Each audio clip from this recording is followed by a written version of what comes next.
नमस्कार.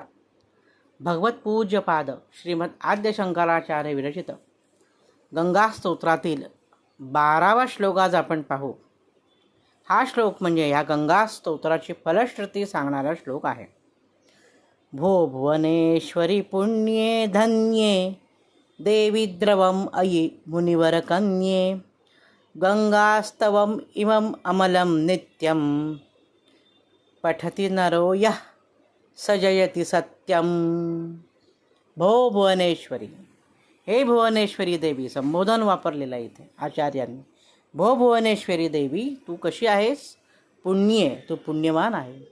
धन्ये, तू धन्य आहेस. तू देवी आहेस, तू मुनिवर कन्या आहेस. आपण या स्तोत्रामध्ये पाहिलं की मुनिवर कन्या कोणाला म्हटलेलं आहे? गंगेला. का म्हटलेलं आहे?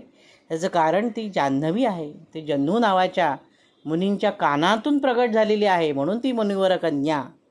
आणि तू द्रवमयी, तू द्रवरूपात वाहतेस. गंगे, तुला नमस्कार असो. गंगास्तवम इमम अमलम. अमल, जिथे मळ नाही असं, मळ नसलेलं म्हणजे निर्मळ, स्वच्छ, पवित्र असं हे गंगास्तवम, गंगेची ही जी स्तुती आहे किंवा गंगेचं हे जे स्तोत्र आहे.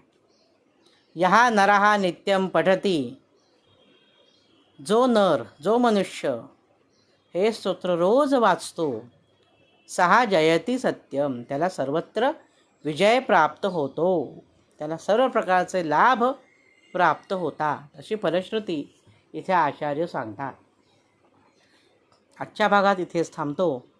नवनवीन माहितीपूर्ण व्हिडिओ पाहण्यासाठी, ऐकण्यासाठी वैभवदातार ऑफिशियल हा माझा यूट्यूब चॅनल जरूर सबस्क्राईब करा. धन्यवाद. जय गंगे भागीरथी.